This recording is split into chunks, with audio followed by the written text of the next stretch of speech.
खरं तर ओळखलं जातं सणांसाठी, संस्कृतीसाठी. बघा 12 कोटीची लोकसंख्या असलेलं हे राज्य आहे आणि कितीतरी सण वर्षभरात साजरे होतात. गणपती म्हणू नका, नवरात्री म्हणू नका, दिवाळी, ईद असे असंख्य सण साजरे होतात आणि आपण त्या प्रत्येक सणांबरोबर जपत असतो ती म्हणजेच परंपरा. नमस्कार, मैं हूं जय सिंह और आप देख रहे हैं नमस्कार भारत, देश की आवाज। मुंबई के फेरी वालों के दर्द के पिछले भाग में हमने आपको बताया कि किस तरह से लोगों को फेरी वालों का मुद्दा उठाने पर तकलीफ हो रही है। फेरी वाला कितने दुख और दर्द सहकर इस मुंबई शहर में अपना जीवन यापन करता है, मुंबई को अपने माँ बाप की तरह समझता है, मुंबई की धरती को अपनी माँ समझता है।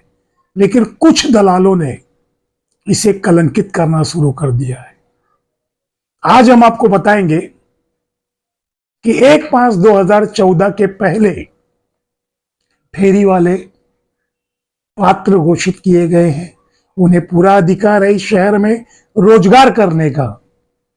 आज हम आपको दो चरित्र दिखाएंगे। एक तरफ मुंबई महानगर पालिका गरीब फेरी वालों के सामान को उठा कर ले जा रही है, उनके सामान को तहस नहस कर रही है, और दूसरी तरफ हमारे सरकारी विभाग फेरी वालों को अच्छा, आम जनता को अच्छा भोजन, अच्छा नाश्ता, सुविधा मुहैया करवाने के लिए शपथ दिला रहे हैं। भोजन का प्रबंध फेरी वालों के लिए जो स्पेशल कार्यक्रम रखा गया है, किस तरह से उसका लाभ ले सकते हैं? देखिए, जो national association of street vendors of India NASVI है, हमारा प्रयास है कि पूरे भारत में जो फूड वेंडर्स हैं, जो खाद्य पदार्थ बेचते हैं, उनका जो hygiene and food safety standard है वो बहुत सुधरे। और क्योंकि उन्हें कोई ट्रेनिंग नहीं मिला रहता है, उन्हें कोई पता नहीं रहता है और उनको सरकार के द्वारा सर्टिफिकेशन भी नहीं रहता है, तो इस ट्रेनिंग के माध्यम से उन्हें फूड सेफ्टी एंड हाइजीन के बेसिक चीज़ों को सिखाया जाता है और उनके साथ साथ उनको सर्टिफिकेट भी मिलता है FSSAI के माध्यम से। ये हम लोग पूरे भारत में कर रहे हैं, आज करीब 8 सालों से कर रहे हैं, नेस्ले इंडिया के सहयोग से, अन्य भी एजेंसीज के सहयोग से। और हमारा ये भी कोशिश रहता है कि राज्य सरकार का जो फूड एंड ड्रग एडमिनिस्ट्रेशन विभाग है वो भी इसमें सक्रिय रूप से भाग ले, क्योंकि ये आखिर में ओनरशिप उन्हें ही लेना है, ये उनकी ही जिम्मेवारी है। तो आज इसी क्रम में ये मुंबई में ये कार्यक्रम लॉन्च किया गया पूरे महाराष्ट्र के लिए, और हम लोग महाराष्ट्र में अलग अलग जगहों पे फूड वेंडर्स को ट्रेनिंग देंगे। संगठन भी है कि हमारे पूरे भारत में नेटवर्क है, उस नेटवर्क के माध्यम से उनको अप्रोच किया जाता है और फिर उनको प्रेरित कर उनको उस दिन का, क्योंकि उनका रोजगार का क्षति होता है, तो उन्हें प्रेरित कर इस कार्यक्रम में लाया जाता है। और ट्रेनिंग के साथ साथ उनको हम लोग एक हाइजीन किट भी देते हैं, जिसमें एप्रन होता है, ग्लव्स होता है, सर पे के लिए टोपी होता है, और एक उनको जो है डूज और डोंट्स का लिस्ट होता है, और एक शपथ भी उन्हें दिलाते हैं कि किस तरह से उन्हें आगे चल के अपना रोजगार करना है। तो सर, अभी तक कितने लोगों को ट्रेनिंग देने में सफलता हासिल? अभी हम लोग 1,20,000 फूड वेंडर्स को ट्रेनिंग दिए हैं पूरे इंडिया में, और प्रयास है कि और भी ये प्रक्रिया को और गति लाया जाए और भी वेंडर्स को इसमें शामिल किया जाए। सर, ये तो ठीक है कि आप लोग उनको ट्रेनिंग दे रहे हैं, शिक्षित कर रहे हैं, लेकिन सर मैं ये जानना चाहूँगी कि अभी इस तरह की समस्या चल रही है कि उनको स्टॉल ही नहीं लगाने दिया जाता। नहीं, उस पर भी हम लोग काम कर रहे हैं, है ना, ऐसा नहीं है कि उस पर काम नहीं कर रहे हैं। हम लोग भारत सरकार के, हम लोग इस कोशिश में है, बहुत जगह पे वेंडिंग जोन्स बने हैं, करीब 30 लाख वेंडर्स को वेंडिंग सर्टिफिकेट्स मिले हैं भारत में, और करीब 60 लाख वेंडर्स को PM स्वनिधि के तहत क्रेडिट प्रोग्राम से जोड़ा गया है। तो ऐसा नहीं है कि स्टॉल लगाने का मुद्दा ही सिर्फ एक मुद्दा है, स्टॉल लगाने के साथ साथ जो अन्य मुद्दे हैं उन मुद्दों को भी हम लोग एड्रेस कर रहे हैं। जी आंदोलन भी चल रहे हैं, तो उसमें कहाँ लैकिंग है कि कानून इम्प्लीमेंट नहीं हो पा रहा है? देखिए, उसमें कई लेवल का, कानून को अपने देश में लागू करने के लिए जो संगठनात्मक सोच का जरूरत है वो भी जरूरी है। और वो मुझे लगता है कि मुंबई में लैकिंग है।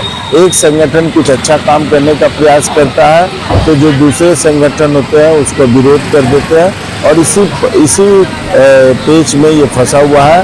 हम लोग का ये प्रयास है कि इसको सुलझाया जाए और एक सकारात्मक सोच के साथ सरकार के साथ मिलकर इस कानून को लागू मुंबई किया की सड़कों पर हजारों खाद्य पदार्थ बेचने वाले, स्वयं रोजगार करने वाले फेरी वाले, जिनमें से मुंबई के यशवंतराव चव्हाण सभागृह में एफडीए ने 4 दिन पहले एक कार्यशाला आयोजित की। आश्चर्य की बात तो यह है कि सड़क पर खाद्य पदार्थ का गर्मा गर्म बिक्री करने पर मुंबई उच्च न्यायालय का प्रतिबंध है। प्रतिबंध होने के बावजूद अगर हजारों खाद्य पदार्थ विक्रेता सड़क पर अपना रोजगार कर रहे हैं और डीए उनको सर्टिफिकेट दे रही है, तो कहने का सीधा सीधा मतलब यह है कि एक तरफ मुंबई महानगर पालिका उनके रोजगार पर बुलडोजर चलवा रही है, तो दूसरी तरफ एफडीए उन्हें वेंडिंग का प्रमाण पत्र दे रही है और शपथ दिला रही है। बरं आहे. तुम्ही म्हणजे घरगुती महिला असल्यामुळे काळजी घेतात एकदा, कायद्यानुसार तुम्ही 3दा तेल गरम करू शकता, पण जर तुम्ही 2दा करत असता, एकदा करत असता, खूप चांगली गोष्ट आहे. म्हणजे आम्ही जो विचार करतो त्याच्या पलीकडे तुम्ही चांगला विचार करतात तुमच्या ग्राहकांचा, ही खरंच म्हणजे ऐकत सुद्धा चांगली गोष्ट आहे आणि तुमचे आभार मानण्यासारखी गोष्ट आहे. तेजस कुमार यांचा बीजभेट देऊन सन्मान करायचा आहे. जोरदार टाळ्या होऊन जाऊ दे. माननीय श्री मंगेश माने, सह आयुक्त अन्न मुख्यालय, अन्न व औषध प्रशासन, महाराष्ट्र राज्य यांना मी विनंती करेन त्यांनी माननीय श्री राजेश नार्वेकर, आयुक्त अन्न व औषध प्रशासन, महाराष्ट्र राज्य यांना देखील सन्मानित करायचंय बीजभेट देऊन.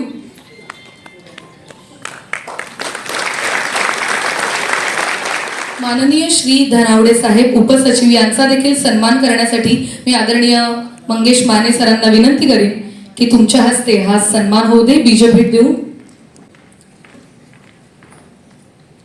एकदा माने सरांना विनंती करेन की त्यांनी आदरणीय श्री संजय भंडारी साहेब, प्रमुख corporate officer west Nestle India Limited यांचा देखील बीजभेट देऊन सन्मान करायचा आहे. यानंतर पुन्हा एकदा मी माने सरांना विनंती करेन की त्यांच्या हस्ते त्यांनी माननीय श्री अरविंद सिंग, कार्यकारी संचालक, national association of street vendors of India NASVI यांचा देखील बीजभेट देऊन सन्मान करायचा आहे. तो एक भाग आहे. आणि दुसरा, या कार्यक्रमामध्ये प्रशासनाने सहभागी होण्याचं दुसरं महत्त्वाचं कारण आहे की दरवर्षी आपण ऑगस्टपासून ते जवळपास डिसेंबरपर्यंत आपण एक फेस्टिवलच्या अनुषंगाने आपले जे विविध सण येतात या कालावधीमध्ये, तर त्या अनुषंगाने आपण एक ड्राईव्ह घेत असतो, तपासणीचा ड्राईव्ह घेत असतो. हे वर्षानुवर्ष आपल्याकडे चालत असतं. पण यावर्षी माननीय मंत्री महोदय, माननीय सचिव महोदय यांच्या कल्पनेतून असा निर्णय झाला की आपलं जे काम आहे, एफडीएचं जे काम आहे, हे फक्त तपासणी करण्यापुरतं आणि लायसन्स सस्पेंड करण्यापुरतं यापुरतं मर्यादित न ठेवता आपण लोकांना प्रबोधन करू, आपण लोकांपर्यंत पोहोचू.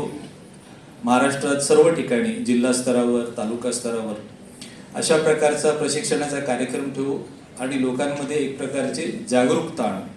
म्हणजे फक्त दंडात्मक कारवाई करणे आणि तपासणी करणे एवढ्यापुरता आमचा फेस्टिवल ड्राईव्ह हा मर्यादित न ठेवता तो आपल्या प्रशिक्षणामध्ये आणि आपल्याला जनतेला सहभागी करून घेण्यापर्यंत आपण यावेळेस त्याचा समावेश करावा.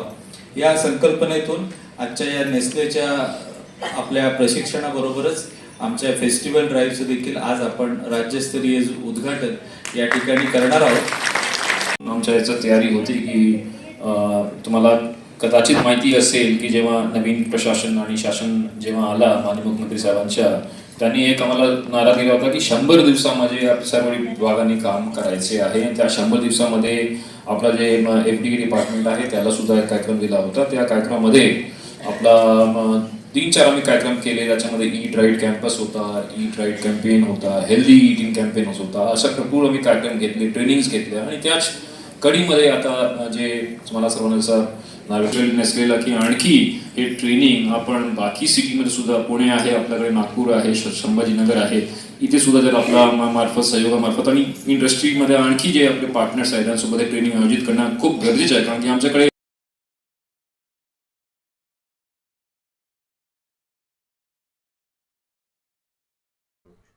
मुंबई का फेरी वाला तब तक यह दुख झेलता रहेगा जब तक 1/5/2014 के पहले के कानून को महाराष्ट्र सरकार लागू नहीं कर देती है। मुंबई में टाउन वेंडिंग कमेटी का चुनाव भी हो चुका है, लेकिन मामला अदालतों में निपटा है।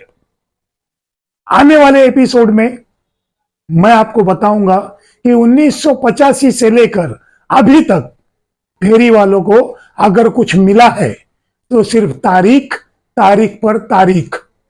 कितनी तारीखों से सर्वोच्च न्यायालय से लेकर उच्च न्यायालय में फेरी वाला जूझ रहा है, यह अगले भाग में।